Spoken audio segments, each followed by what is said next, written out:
So hello everybody, welcome back to Law Hero. My name is Jen and I make videos about the law.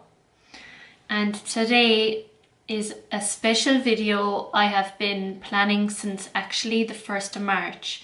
And the reason is because when it comes to this topic in particular, I don't want to come off as condemning people's actions.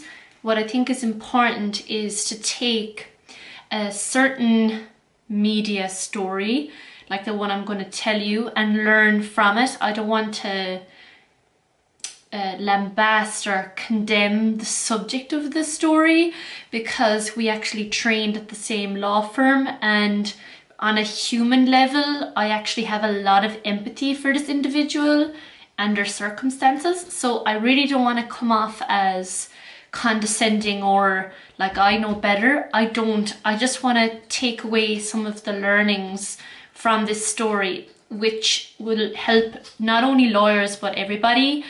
And yeah, we're just going to get into it. There is certain elements of this that are like psychological, there are some legal elements to this, and it's like pretty cool, I think. So I'm just gonna play a clip from RT News, and this will give you an insight into kind of the background mentality of this person's family. So basically in NUIG, the Burke family were expelled from campus because they used a society, a Christian society, which is one of the clubs and societies at the university, to channel their own message, which was around the abortion referendum. And they also dissipated funds which come from the students' union. Ultimately, these funds come from paying your subs to go to university, so it's, you know, it's public money, you could say. The funds are dissipated, and between the jigs and the reels, the club was shut down, and these people were expelled from campus from engaging in clubs and societies at that level anymore. And indeed, because NUIG is a public body, you're entitled to take a judicial review of a public body's decision in court, and that's what they did in Galway Circuit Court. So I'm just going to play a clip of RT News, and it was Justice Groke who made the decision against the Burkes, and this was way back in November 2021. Siblings have lost a legal action they took against NUI Galway, claiming they were victims of discrimination because of their religious beliefs. Members of the Burke family from Castlebar had claimed the university discriminated against them when they were banned from being members of all college student societies in 2014. Isaac, Enoch, Kezia and Ammi Burke were all sanctioned after an investigation into material distributed by NUI Galway's Christian Union Society, an entity described in court as being, for all intents and purposes, the fiefdom of the siblings. Following a 3-day hearing last month, Mr. Justice Raymond Groark delivered his judgment in the case at Galway Circuit Court today. He said the Burkes had failed to engage with an informal process to investigate the university's concerns about flyers that had been circulated by the society. They offered misleading, invalid, unfounded and fictional excuses for this. Subsequently, they made every possible and determined effort to cover their tracks, altered financial accounts and had misappropriated funds from the Christian Union Society. So they fought that case and they lost. And in the meantime, Ammi had been dismissed from Arthur Cox, and you can read all about the he said, she said allegations. Again, between the jigs and the reels, just to summarise what happened, a WRC case was taken by Ammi Burke against Arthur Cox. She wasn't happy with the adjudicator in the WRC, and actually, on a point of law, appealed the negative decision she received from the WRC to the Supreme Court, which was also rejected. Because of some legislative change and justice being heard in public, there was actually a constitutional amendment that led to a new act concerning the WRC. The WRC decided to give Ammi Burke a second bite at the cherry, so to speak. And in March, at the end of February 2022 and early, I think it was the 1st of March 2022, it was a Friday because I was following it quite close myself, Friday afternoon 1st of March 2022, the news broke that during the rehearing with a completely new adjudicator, things had essentially gone to the wall. And this didn't surprise me, because if you already know of the cantankerous nature of this individual, you will know that it's not just Ammi, it's her family, and indeed her mother interrupted the adjudicator 7 times and was nearly removed from the WRC by the guards.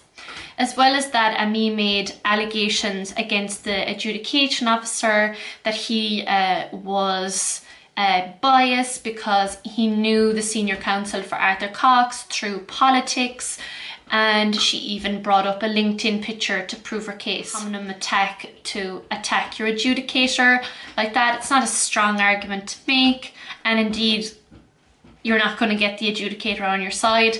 Ultimately, after the 7 interruptions from her mother, which you can read all about in the Irish Times and the Irish Independent, the case was dismissed, and Jeff Moore, the managing partner of Arthur Cox, didn't even give his testimony. I'm not going to go into the ins and outs of like the legal implications of this, or he said, she said. All you need to know is that now Ammi Burke is again appealing the decision of the WRC to the High Court, and I think it'll probably go to I think it's going to the High Court in the first instance, although I'm not sure, don't quote me on that.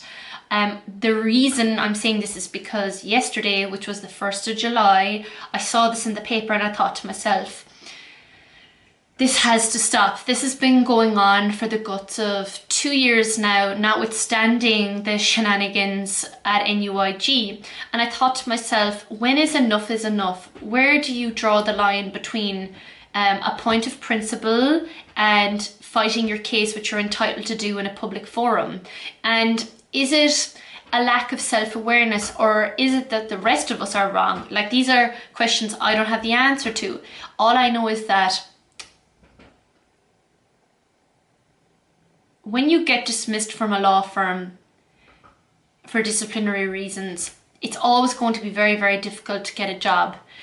But when you drag that law firm through the media, and then you also drag the WRC and you drag NUIG, I think to myself that maybe there is, as one of the Arthur Cox partners quoted, a victim mentality. But first of all, I'd like to look into the psychology and educate myself first before I make a decision on that.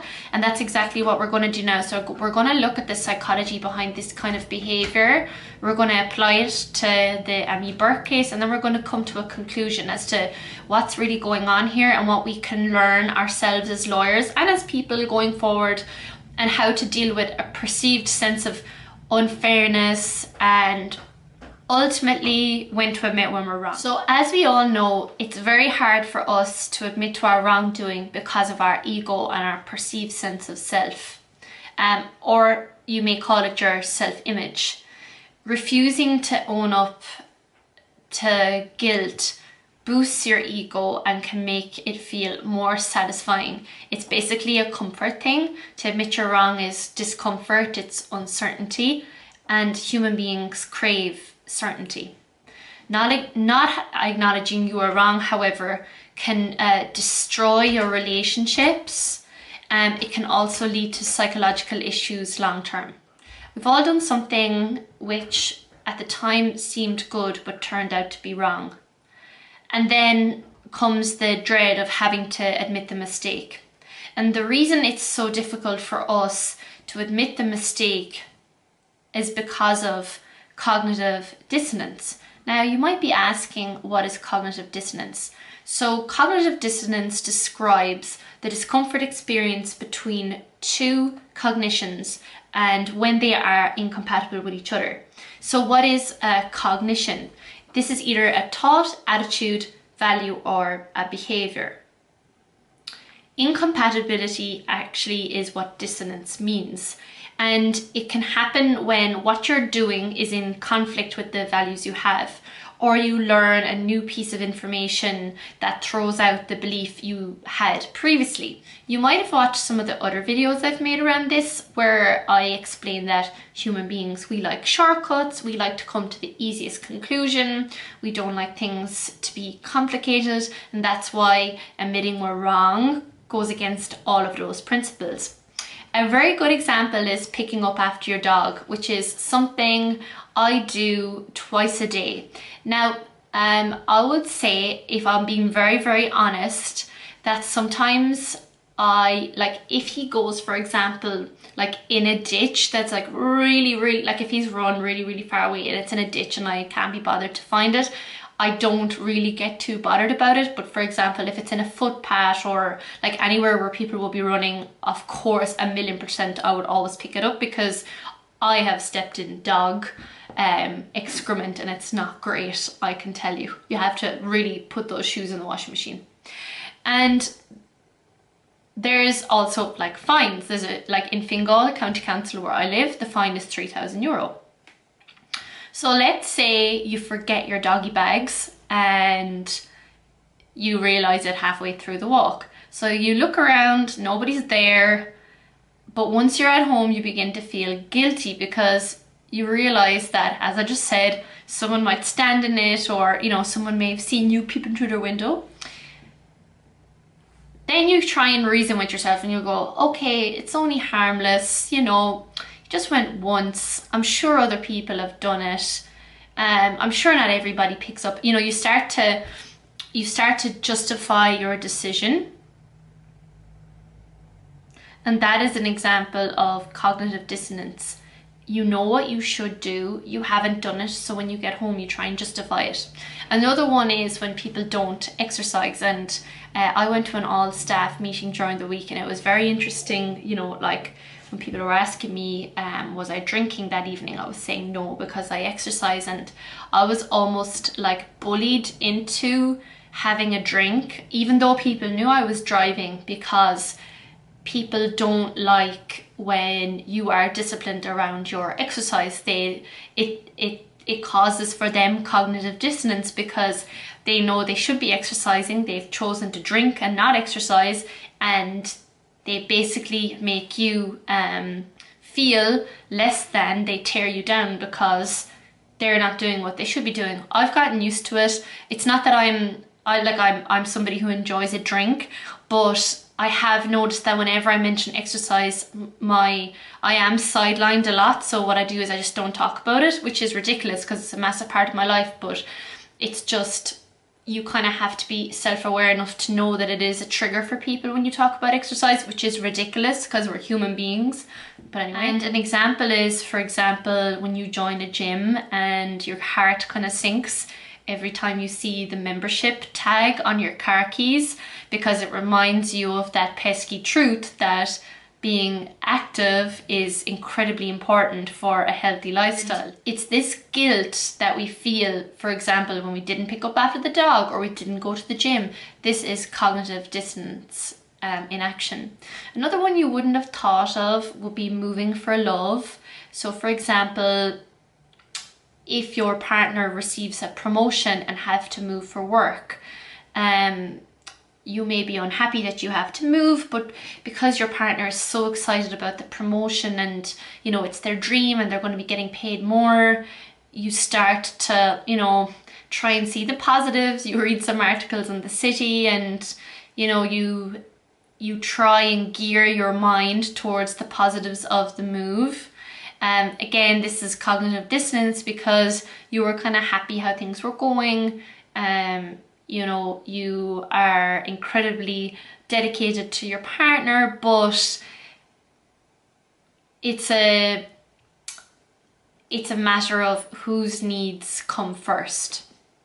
Another one I find interesting is being productive at work.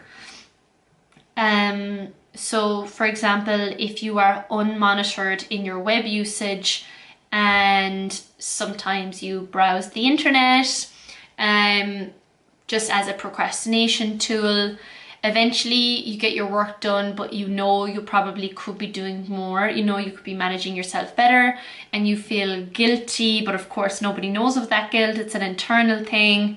And then you read an article that says take short and frequent breaks, and you justify it in saying like, okay, I do take breaks, so I am allowed surf the net every so often. So it's all about that kind of justification.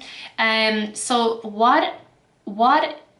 how does that relate to the Burke family and what they're going through? Well, I guess what we've learned is that it's a conflict of cognition. So remember, cognition is thought, attitude, values, or behaviors. So you would imagine, and I'm not ascribing this onto them, but I'm just musing, that if you are reared in a strict Christian tradition, in a strict family unit like they are, that there are certain beliefs, certain values, certain behaviors that have been instilled in that family from an early age. The problem is when you go to university, like in UIG for example, where liberal thinking and thinking for oneself is the cornerstone of third level education, in that you're taught to dispel what you previously believed and open your mind to alternatives. That is the essence of education. You would imagine that if you come from a very strict upbringing where beliefs are quite rigid and you are taught to stick by your beliefs and believe in God and, you know, don't budge from what you've been taught, that when you come into conflict with these challenging beliefs, that it'll be very, very uncomfortable and your sense of self and ego will be attacked. The question is then, do you double down like Ammi has done on her beliefs, or do you accept that maybe sometimes there is no right and wrong, there's only, you know, less wrong or less acceptable in a liberal society like we live in Ireland, which I'm very proud to be a part of, especially when I see in the US what's going on with Roe v. Wade. I realise that in Ireland the history we've had in this country with mother and baby homes and Magdalene laundries, and, you know, even as far back as the mother and child scheme, which was Dr. Noel Brown's answer to curing tuberculosis in the 1930s in Ireland. That was interrupted by the Bishop of Dublin because it was seen as the state interfering in the family dynamic. But of course it was the Catholic Church interfering in the state's relationship with its citizens. That's what I argued in my Leave and Start History project. And that's probably why I became a lawyer, because I really enjoy arguing. But for me, in order to live in a country like ours, where like right now I'm looking at the window, I see Chinese kids, I see Nigerian kids, Irish kids playing together on the green. I don't think religion can play a role simply because there are so many different religions, there are so many different cultures in this country.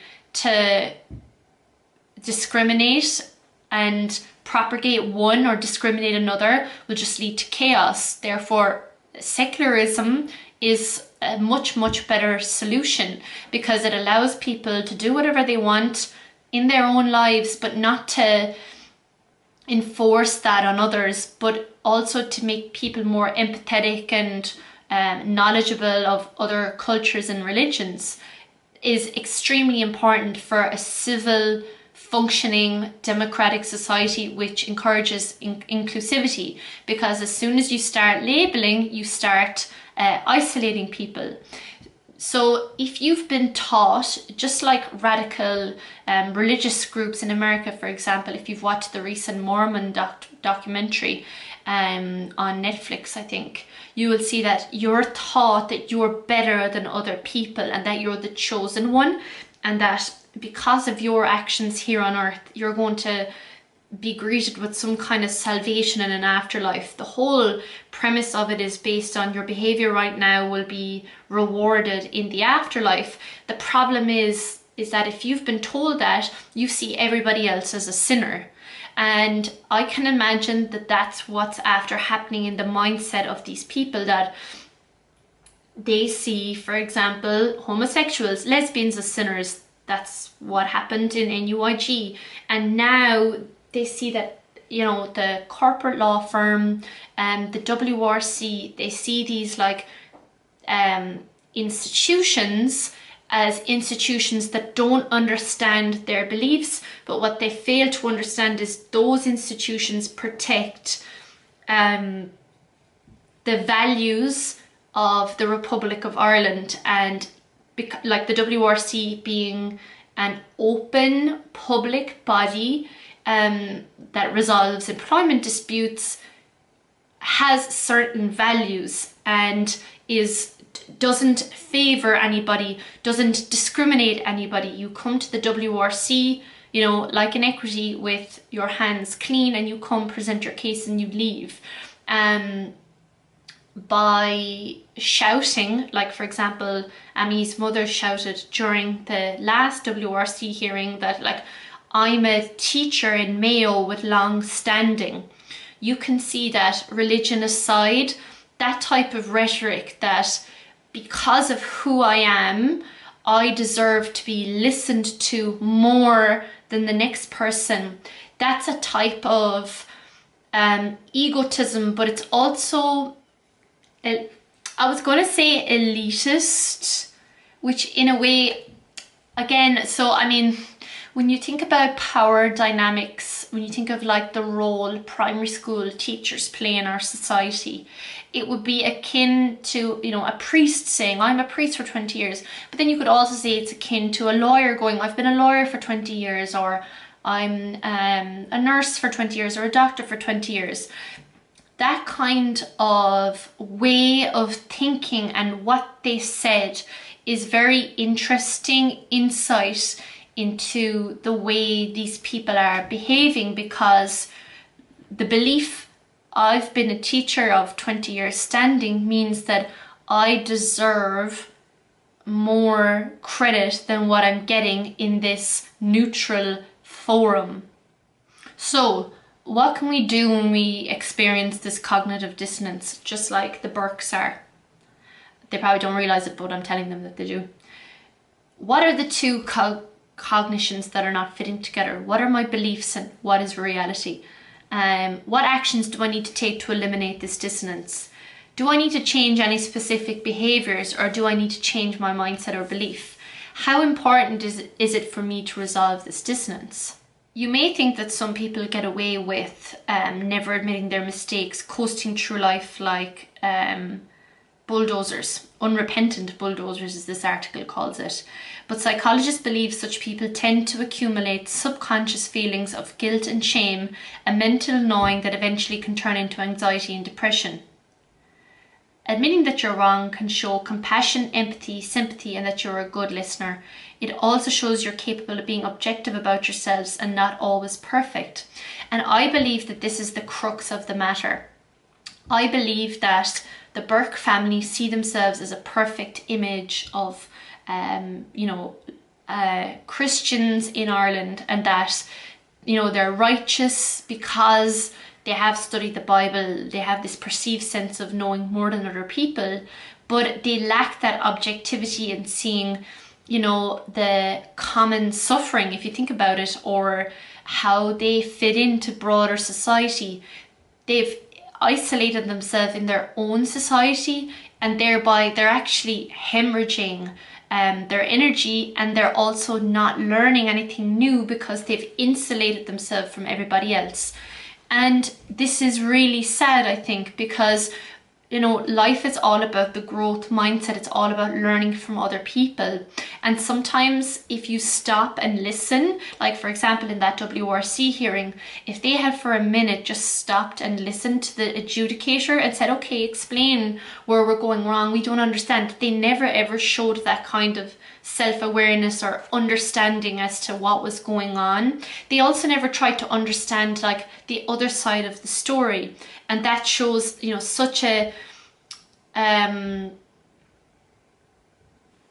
narcissistic way of approaching life, almost sociopathic, because it's a complete lack of empathy, it's a complete lack of understanding or compassion of other people's point of view.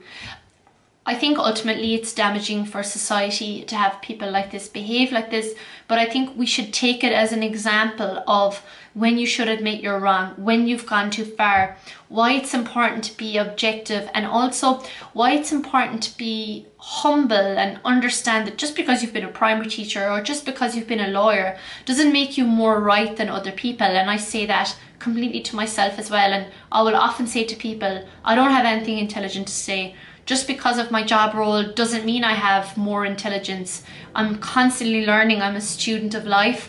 And I think that's what has happened here. The Burkes have forgotten to be students of life. They've stopped learning, and because of that, they've stagnated psychologically. That's my 2 cents. I hope you enjoyed my video, and I'll see you in the next one.